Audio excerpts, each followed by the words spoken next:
ఇప్పుడైతే మనం చూస్తున్నారు కదా, ఈ టబ్ అయితే బ్లూ కలర్ టబ్. ఇలాగైతే మనం హోల్స్ అయితే చేసుకోవాలి. దీనికి మార్కింగ్ అయితే వేసుకోవాలి. మనం ప్లెయిన్ టబ్ని సైడ్ చూడండి, మార్కింగ్స్ నేను ఎలా వేసుకున్నాను లైన్స్ కింద. అదైతే మీరు టైం ల్యాప్స్లో అయితే చూడండి, వీడియో ల్యాగ్ అయిపోతుంది కాబట్టి.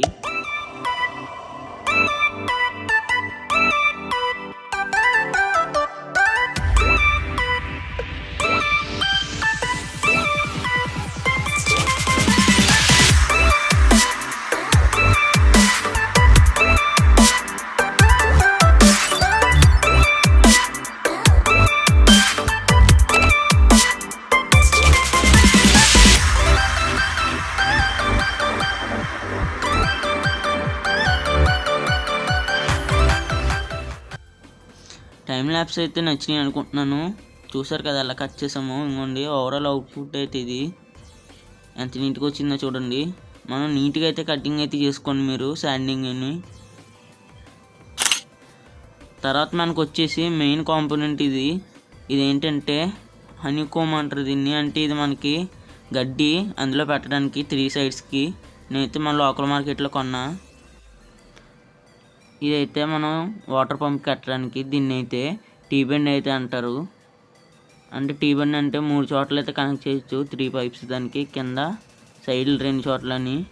ఈ పైప్స్ ఉన్నాయి కదా, వీటికి మనం వాటర్ పంప్కి ఇచ్చినప్పుడు వీటికి హోల్స్ అయితే చేయాలి, చిన్న చిన్నవి అండి. ఇప్పుడైతే హోల్స్ చూడండి చేశాను నేను ఆల్రెడీ కొన్ని వాటికి. చూడండి హోల్స్.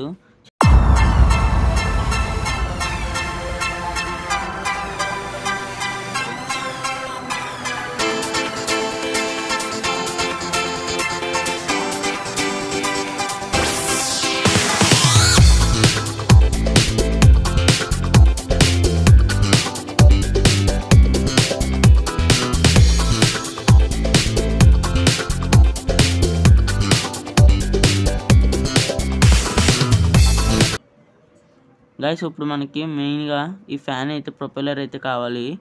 ఇది నేను నాకు సరిపోయే మోటార్కి అయితే తీసుకున్నా. ఒక 16 ఆంపియర్ స్విచ్ అయితే ఒకటి తీసుకున్నాను. చూస్తున్నారు కదా ఏసీ వాళ్ళు 16 ఆంపియర్ స్విచ్. మీరు కావాలంటే చిన్నవి కూడా వాడచ్చు. ఇదే నేను వాడే మోటరు 555 మోటార్ ఇది. మీరు కావాలంటే చిన్న మోటార్ అని వాడచ్చు, మీ గాలికి తగ్గట్టు వాడచ్చు మీరు. చూస్తున్నారు కదా, ఇందాక టైం ల్యాప్స్లో చూసారు కదా, మొత్తం ఇలాగైతే అవుట్పుట్ అయితే ఇలాగైతే మొత్తం ఫిక్స్ చేస్తాం. జిప్ ట్యాగ్స్ వాడి బైండింగ్ వైర్ అయితే మీరు ఇలా నీట్గా అయితే పెట్టుకోండి. ఇలాగా నీట్గా అయితే ఇలా హోల్ కూడా అయితే చేశాను. ఫ్రంట్ సైడ్ స్విచ్ అయితే మౌల్ట్ చేశాను, ఒక డీసీ పోర్ట్ ఒకటి. ఏమైనా డౌట్స్ ఉంటే ఇన్స్టాలో అయితే మెసేజ్ చేయండి. తర్వాత మనకి వాటర్ పంప్ అయితే కావాలి. నేను ఒక కూలర్ వాటర్ పంప్ని అయితే తీసుకున్నాను. ఇది నాకు అరౌండ్ ఒక 150 అంత పడ్డది. చూస్తున్నారు కదా. తర్వాత మనకు వచ్చేసి ఆ ఫ్యాన్ను మౌల్డ్ చేయడానికి అందులోని ఒక గార్డ్ టైప్ అయితే రెడీ చేశాను నేను, పీవీసీతో. చూడండి డిజైన్. ఇప్పుడు ఈ మోటార్ ఉంది కదా, ఈ మోటార్ ఇందులోకి టైట్గా అయితే ఫిట్ అయ్యేలాగా టేప్తో అయితే రోల్ చేసుకుని అయితే పెట్టాను. ఇలా టైట్గా అయితే ఉంటుంది మనకి. చూడండి ఎంత పర్ఫెక్ట్గా అయితే వచ్చిందో మనకి. ఎలాగైతే మనం అయితే చేసుకోవాలి. ఫ్యాన్ కూడా తగలకుండా దీనికి ఒక మెయిన్ స్క్వాడ్ అయితే కావాలి. ఇప్పుడు చూడండి లోపలైతే వాటర్ పంప్ని అయితే ఫిక్స్ చేస్తాను. ఇది బయట వైర్ అయితే తీసుకున్నా, వాటర్ పంప్ నుంచి వైర్ సరిపోక ఎక్స్టెండ్ అయితే చేసుకున్నా. ఇలాగైతే వాటర్ పంప్ని అయితే ఫిక్స్ చేశాను లోపల. ఇప్పుడు ఆ స్టాండ్ను కూడా అయితే ఫిక్స్ చేసేయండి. జస్ట్ ఏం లేదు, 2 స్క్రూస్ అటు ఇటు వేసుకుని ఫిక్స్ చేయడమే. ప్రొపెల్లర్ అయితే పెట్టాను. ఇంకోండి చూడండి ఓవరాల్ ఫ్రీగా మూవ్ అయ్యేలా అయితే చూసుకోండి. ప్రొపెల్లరు మీ సైజుకి తగ్గట్టు అయితే తీసుకోండి. ఇప్పుడైతే టెస్టింగ్ అయితే చేద్దాం మనం. దీనికి కనెక్షన్స్ అన్నీ అయితే ఇచ్చేయండి. ఏం లేదు, ఆ మోటార్ స్విచ్కి ఇవ్వడం అంతే. ఆ స్విచ్ ఉంది కదా, ఆ స్విచ్కి ఆ మోటార్ది ఇవ్వడం అంతే కనెక్టింగ్. ఇది డైరెక్ట్ వాటర్ పంప్ది. ఆ డీసీ పోర్ట్ నుంచి మనం పవర్ ఇస్తే స్విచ్ ఆన్ చేయగానే మోటార్ తిరుగుతుంది. డైరెక్ట్ ఏసీ మెయిన్ స్క్వేర్ నుంచి పవర్ వస్తుంది. కనెక్షన్స్ అన్నీ చాలా సింపుల్.